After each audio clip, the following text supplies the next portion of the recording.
I'm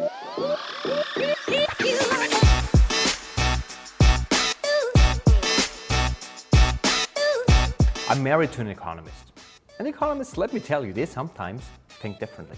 Well, enter James. He is an economist and he will actually look into advertising and marketing strategies differently. He will go into an economist thinking principle that you can use to get your campaigns, your marketing to the next level. There's a lot of details he will dive into, so let's just get started.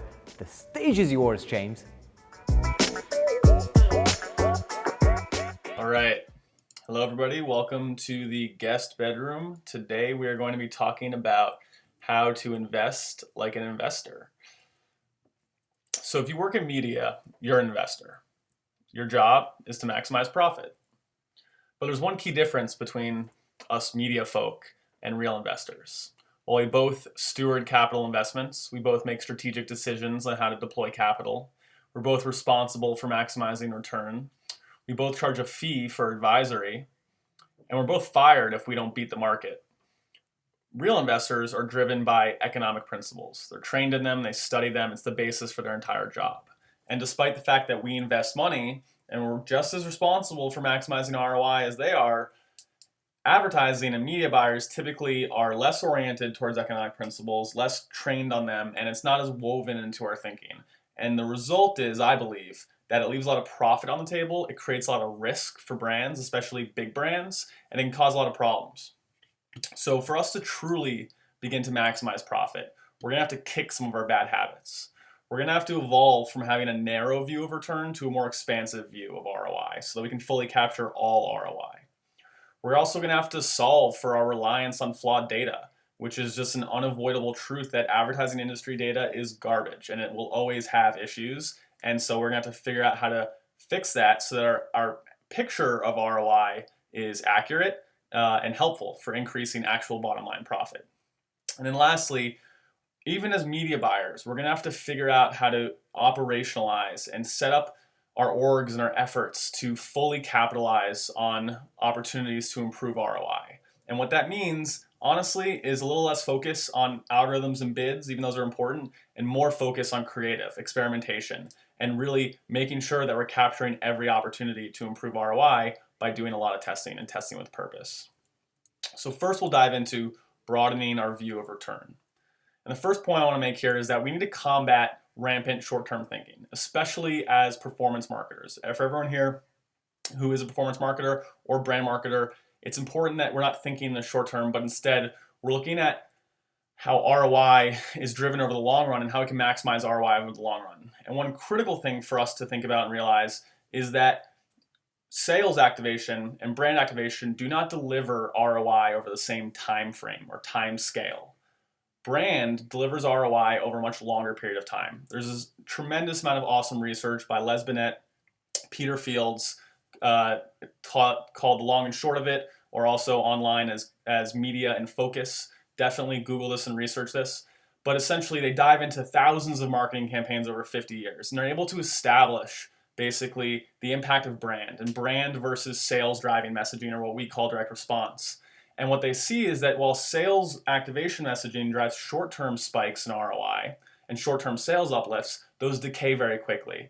Whereas brand marketing and brand messaging, which tends to be more emotional, it builds more slowly, but it also decays more slowly. And so this graph on the right is really helpful for visualizing how that looks over time. And the issue is, for us as marketers, if our view of ROI is too short-term, you're only ever going to stay in the rational world. You're never going to break into the brand world. You're going to show off your brand ads. When you turn them on, you see that their ROI is 1/3 of your performance ads. You're going to say, this is garbage. I knew brand was a fraud. And you might never go back to it. But the truth is, if you were to keep those ads live, at least good brand ads live, and you sustain it for a while and you measure for a while, you'll start to see the picture change. You'll start to see more ROI against the brand campaigns over time. And eventually it's not either or, but it's both together. And that's how you actually end up maximizing sales. And the other thing that is so critical about having a longer view and thinking about brand is really thinking about how we can get out of just targeting people who are already in market, right? Conversion-driven media and signal-driven media, data-driven media is typically targeting those who are in market, right? Someone who's looking for a mattress, they search for mattresses, they go to mattress review sites, they give off all these signals, they're looking for mattresses. All of a sudden they're seeing Casper ads, they're seeing Helix ads, they're seeing Purple ads, they're seeing all of them because Facebook or Google has identified that they're in market for these things. And so at that point, you're only targeting 25% of all of the US consumers, right? And the truth is that over the next 1 to 2 years, people who haven't yet given off those data signals is a much larger audience. For mattresses, it's twice as large. For people looking for a job, it's 5 times as large. For people looking for a grill, the market of people looking in the next 2 years is 8 times as large as those looking in the next 3 months. And so when you are doing conversion optimized media, algorithmically bid media, those algorithms they only have signals on people who are giving off signals on people who are basically in market. So if you want to beat the competition, you want to go somewhere where they might not be, it's going to be going beyond the next 3 months kind of people giving off signals right now. It's going to be investing in those who aren't yet in market and knowing that your payback period is going to be longer. But what we're trying to do is maximize ROI in the long run, not just in the short run. And this is why conversion media can keep you very limited. It'll keep you efficient, but it'll limit your scale. Right? You'll be limited to the scales that you're seeing on the left side there. And so maybe if you're just starting out, it makes sense. But if you're starting to scale your business and you want more market penetration, you're going to need to move beyond in market people. You're going to need to move beyond measuring ROI on just a 1 month period. And you're going to need to start thinking long term. So again, just to touch on this, think of brand as targeting those who are not yet in market and tailor your creative and media approach accordingly. Make sure that you're using sales data to measure sales, but brand lift data to measure brand activations. Don't hold it to a sales KPI or a sales benchmark, and at least don't hold it to that benchmark on a short time period.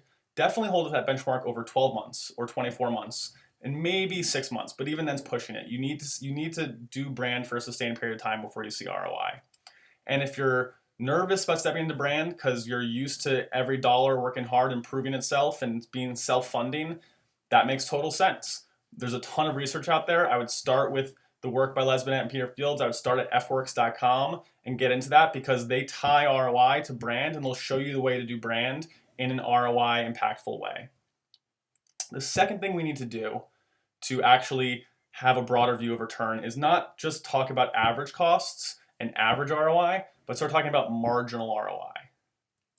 Marginal ROI should dictate what you spend. You should be spending until the point, if you're trying to growth maximize and profit maximize, you want to spend it to the point where your marginal ROI equals 1, right? That's the point where you're now breaking even in every dollar you spend, including cost of goods, including all our costs that you want to factor into your model. But if you truly want to maximize growth and profit, don't stop on the left side of this curve. Keep going. Go until your marginal ROI equals 1.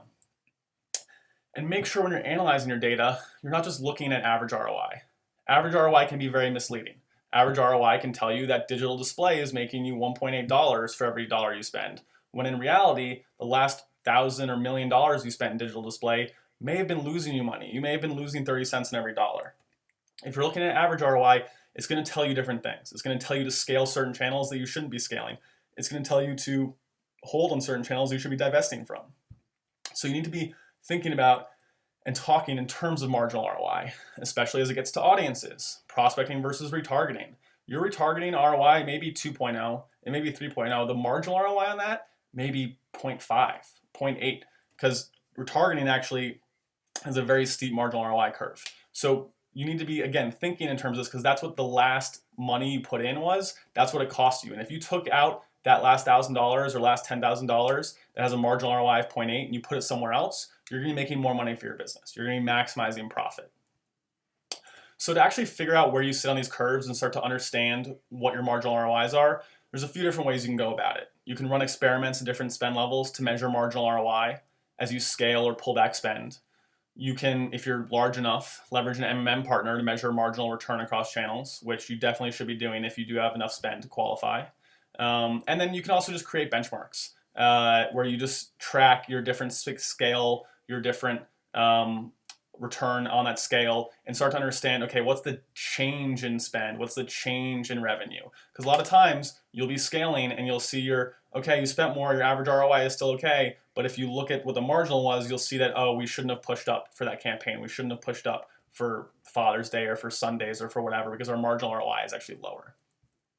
And then the third thing, I know there's a lot of acquisition marketers here, is that you need to think about buying for ROI and not buying for on CAC. And this is really important because buying on CPA is actually really wasteful. So on this graph here, we're looking at a graph of the cost to acquire customers versus the value of those customers. And all these blue dots are randomly distributed customers that have different costs and different values. And when you tell your media buyers, or if you are a media buyer, when you tell Facebook to buy me conversions underneath $70, they say great, and they'll buy you everyone in green here, right? Everyone on the left, everyone's underneath $70. And that's because that's where you make money. That's your profitable break-even point.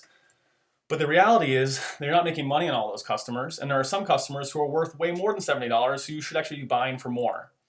And so what's happening when you tell the platforms to just buy based on CPA is that they're getting everyone on the left side of this graph. And a portion of those people in the bottom left here are unprofitable. Their value is below the cost to acquire. They're only worth $30, but you told the platform everyone's worth $70. And the people in the top right, they're worth $120, but you told the platforms don't pay more than $70 for anyone. And so this is a huge area of loss and waste and missed opportunity. And then we actually have the power now to shift from that buying model to a pure ROI-based buying model. And what you'll do when you do that is you align the platform so that it knows to spend more on high-value customers and less on low-value customers. And you finally align the platform to your business's bottom line. A lot of what you should be thinking about as a media buyer is how do I align the algorithms? How do I align my team's efforts? How do I align the incentives so they're completely aligned to my bottom line? Not just pointing towards my bottom line, but all of the little gaps, right? Those gaps in red on the left are actually filled in, and the whole system is optimizing towards your net bottom line profit. And so the way that you do this, so it's not that hard. If you look at your site or conversion flow, think about what signals you have that are available to you that will help you predict customer lifetime value. A subscription business, it could be as easy as the SKUs that they select. If they select a higher price plan versus a lower price plan, the length of the plan they select, 3 months or 6 months. Or you could even start to factor in, consumer information like their location or the device type. And so you bring that information in. As a customer converts in your site, instead of just passing back a conversion, you're also passing back a revenue parameter. But it's not just revenue. It's not just $19.99 for the first month. It's your expected lifetime value that you should pass back. So if they sign up for a better plan, longer term, and they're in a location that shows that they're high value, you can pass back a much higher estimated value. And vice versa if they happen to be a low value customer. And then then it's simple from there. You go into the platforms, you bid for ROAS instead of bidding for CPA.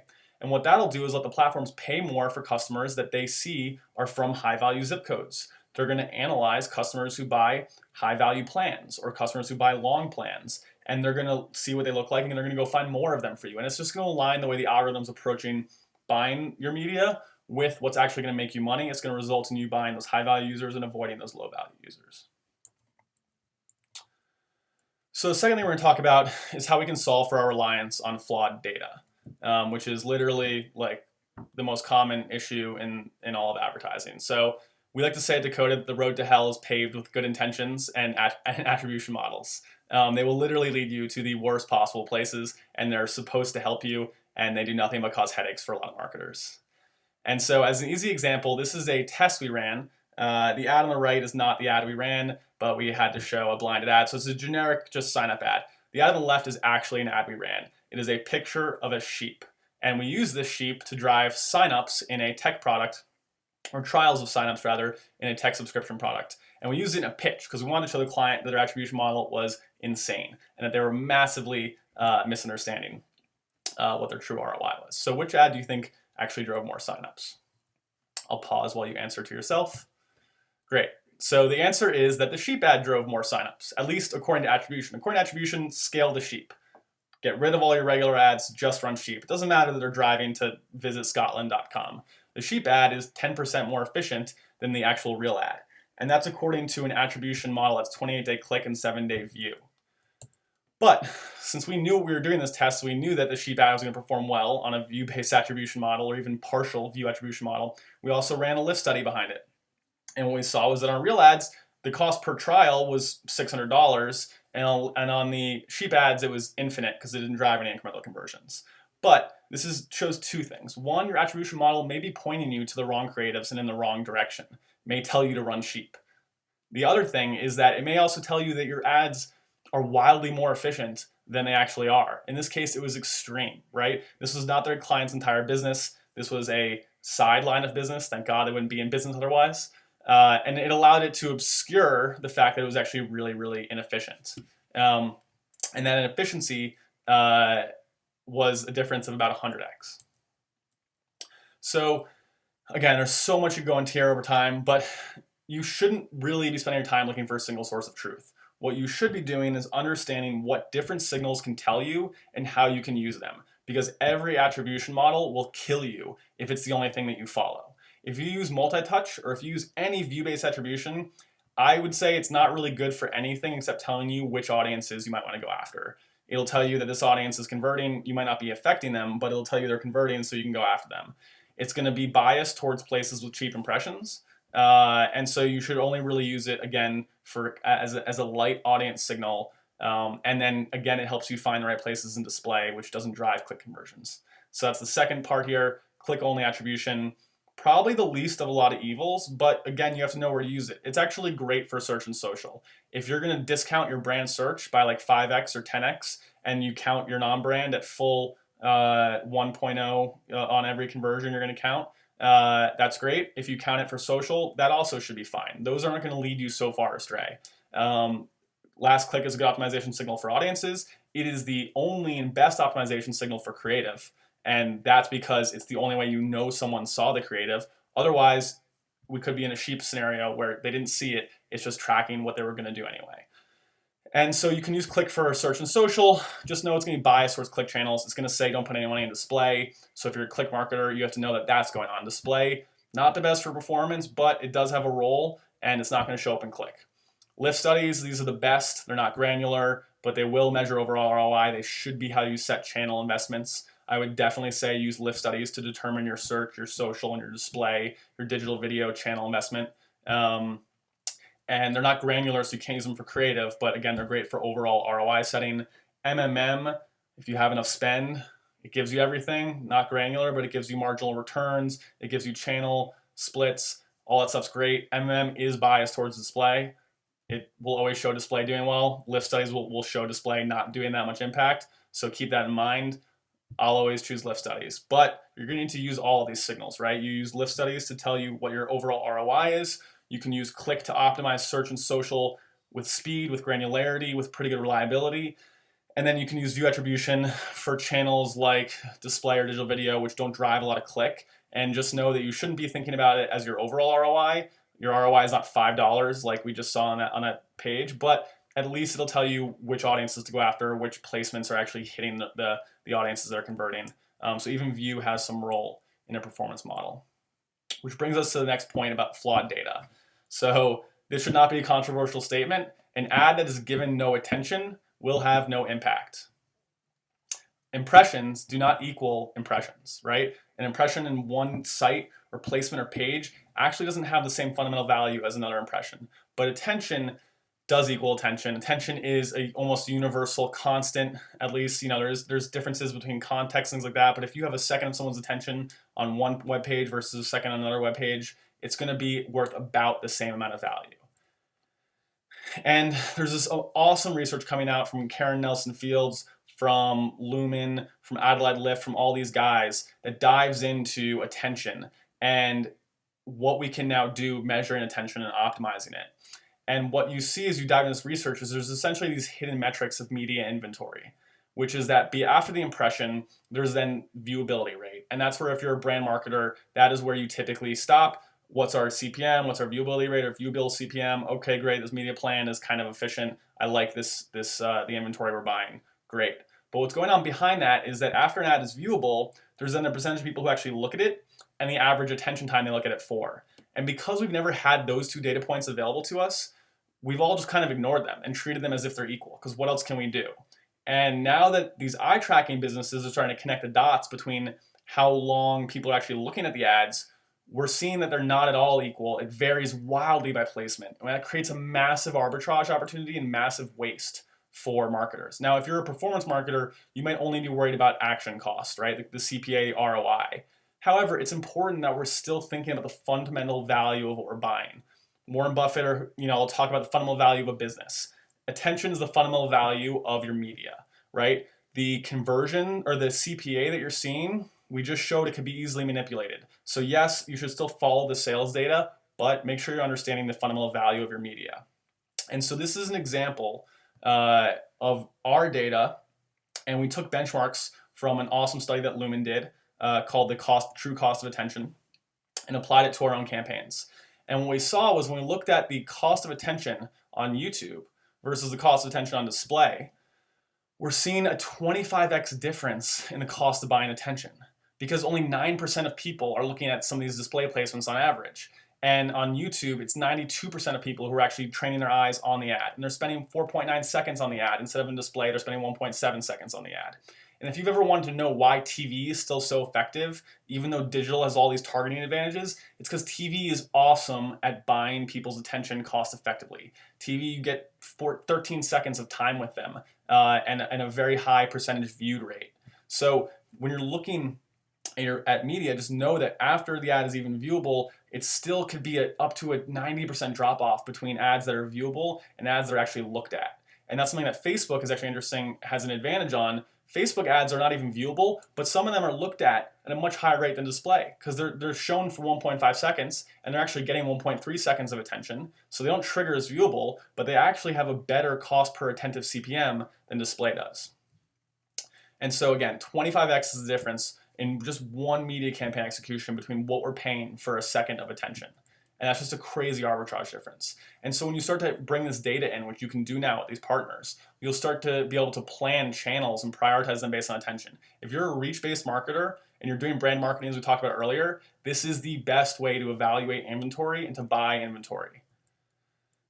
And what we've seen since we've been optimizing on attention, optimizing for time spent with the ads, is that 90% of the campaigns planned towards attention have driven stat sig lift. That number used to be closer to 50 to 60%.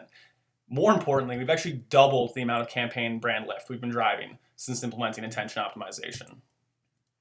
So now is the time for all of us to start getting smart on this, research it, check out these companies, Ad-led Lift, Amplified Intelligence, Lumen, Realize, Playground XYZ.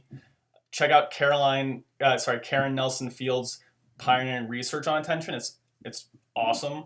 And then think about how you can activate on this in your own campaigns, how you can plan across channels based on it, how to measure and start to track. If you're a CMO and you attach this to your campaigns, you'll be able to see how much of your dollars your media buyers are wasting, the low attention units that they're buying, because all of digital right now is gaming their inventory to hit viewability, right? They'll put a teeny little video ad in the bottom left-hand corner. It'll be viewable, and you'll buy a ton of those without even knowing it. It'll show up as, oh, video, great. Doesn't score well on attention. Obviously, no one's looking down there. And then once you start to measure, you can begin to optimize. Optimizing in real time towards the best placements, best inventory sources for maximizing attention. And then off the bat, make sure you're validating. Set up a 2-cell study. 1 cell, optimize on your traditional processes. Another cell, optimize your placement and inventory. We're talking about inventory sources here too. We're not necessarily talking about creative right now. Optimize your inventory sources and placements on attention, and then compare your brand lift and sales lift from the intention cell to the traditionally planned cell. And so lastly, the last area where we as marketers aren't living up to our jobs and duties as investors is that we're not fully capitalizing on opportunities that we have for our brands and for our clients to improve return. And that's because 75% of the optimization potential comes from creative. And tons of people are talking about agile creative, so they're all going to support this point. But creative optimization approaches are typically insufficient for capturing the optimization potential. They lack scale and they lack purpose. And they rarely, or they lack purpose, but they rarely have both.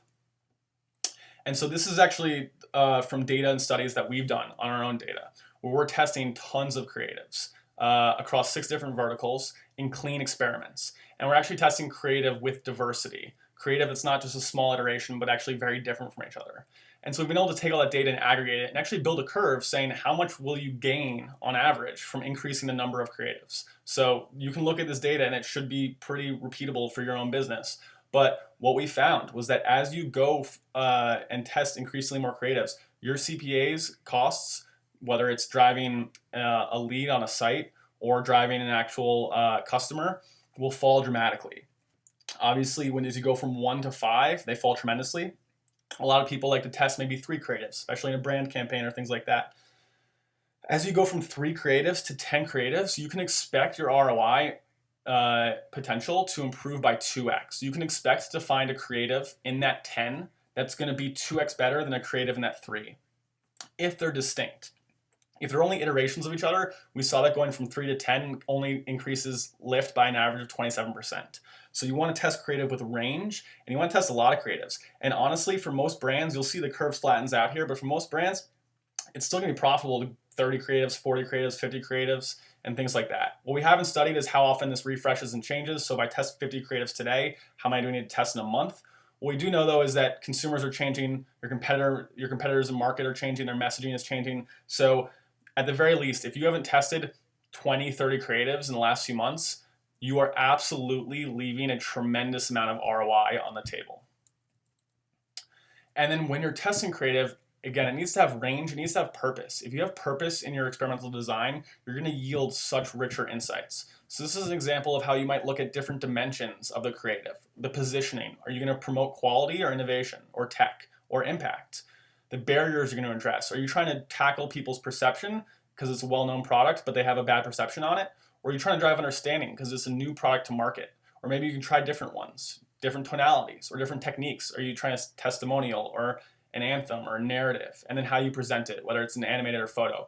It doesn't need to be these dimensions, but it's an example of testing and learning with purpose. And when you do that with purpose, you begin to build these rich insights that empower your business. They'll deliver you ROI in the short term, they'll deliver you learnings that you can build on and get more ROI in the future, and then they'll deliver you insights. And then lastly, everyone is setting up agile frameworks, but very few people are actually setting up agile frameworks that go beyond short-term e-commerce, because brand lift and offline sales lift can actually have the biggest impact on sales over the long run, right? For anyone who's actually present in retailers, your D2C sales aren't what matters. It's the sales at Walmart. It's the sales in all the big box stores. And for people who advertise through brand marketing, your sales activation messaging, great, is going to add to the top line revenue in the short run, but your brand messaging is completely unoptimized. And so we also all need to start applying agile optimization models to brand and to brick and mortar. And so this is, again, is blinded data from brand lift optimization that we've been doing. The numbers on the left are the points in brand lifts. Instead of just waiting until the end of the campaign 3 months later to see what the brand impact of the campaign was and maybe seeing different lift from different channels, we're actually looking within a campaign on a 2 to 4 week cycle, what is the lift coming from different creatives? And what we saw in this campaign was that one type of creative was actually much more efficient at driving our KPI innovation. That's in yellow. It was almost 2x as effective as the next best ad. And it was certainly far more effective than the average ad. So right now, if you're a brand marketer, you're basically running all these ads. Yes, you've optimized and tested them in qual and quant, but you haven't actually tested them in market. And when they're actually out in market live, the final executions, you may have performance that mirrors this. Some ads are not driving any lift, some are driving a lot. And that is profit opportunity, optimization potential opportunity that's not being captured currently. And so this is an example of how you can use that live in market. You launch brand polling on week 2. You start studying and measuring those creatives. You're not measuring the whole brand impact, but you're starting to get a semblance of how much brand impact is driven in a short term. Again, before we said that brand is driven over a very long term. That's correct. If you want to measure all of its ROI, you're going to see it over the long run. But if you want to measure changes in perceptions, you can start to get directional signals about that in a few weeks. So you launch, you start running brand polling. After a few weeks, you gather your data. Again, just like you're running an agile performance campaign, you just launch and optimize, iterate, optimize. What's important is that you set up your campaigns with the type of framework to run them in an agile way, the same way you would performance campaigns. And so you can do that today. You can run $20,000 to $30,000 brand lift studies. You can do that with certain partners. You can do that yourself if you're really ambitious. But it's only about $20,000 to $30,000 per sell. We just showed you how going from 1 creative to going to 3 creatives drives massive lift, right? So if you just go from having 3 creatives in market that aren't identified which one's best, and you actually just set up a 3-cell test for $60,000 and identify the best creative and then scale that, you may be able to double your brand impact. And we've been seeing a 40% improvement in brand lift intra-campaign from using intra-campaign optimization, where we're measuring before the campaign's over on a 4-week basis and then optimizing and scaling. So make sure that even if you're media, creative experimentation becomes your number 1 opportunity. messing with bid levels and tweaking audiences, after you set those things up properly, those are not going to cut your costs in half. Continuously experimenting with brand are going to cut your costs in half. Experimenting with creative in market against things like brand lift and against things like brick and mortar sales, areas where you may not be testing currently, is going to drive massive impact. You're basically all the way on the left of this curve. You can start to move down to the right. So in summary, we need to start to invest and think like investors so that we can fully capture all of the profit opportunity for our clients, for our brands, for our businesses. And so here's just a quick checklist so you can run through for your business to see how is it actually stacking up. Do you have a short and long-term focus in brand and conversion? Not either or. Are you looking at marginal ROI, not average ROI when you make decisions?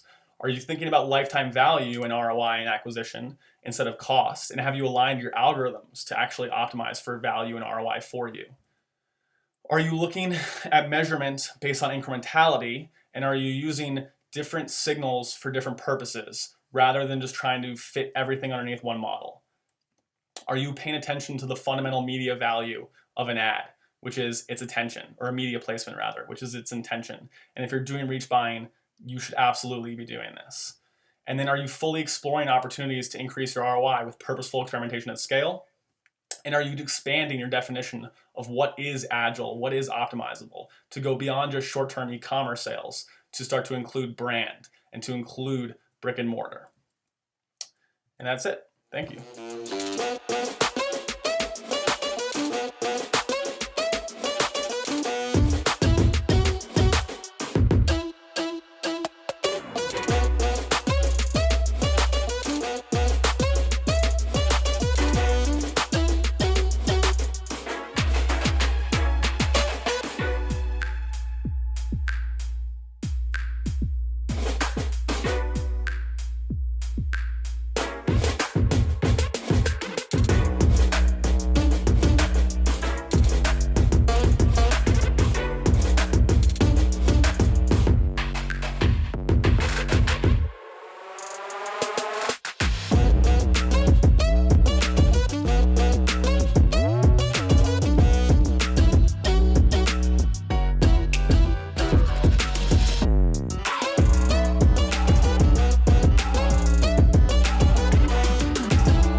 soon.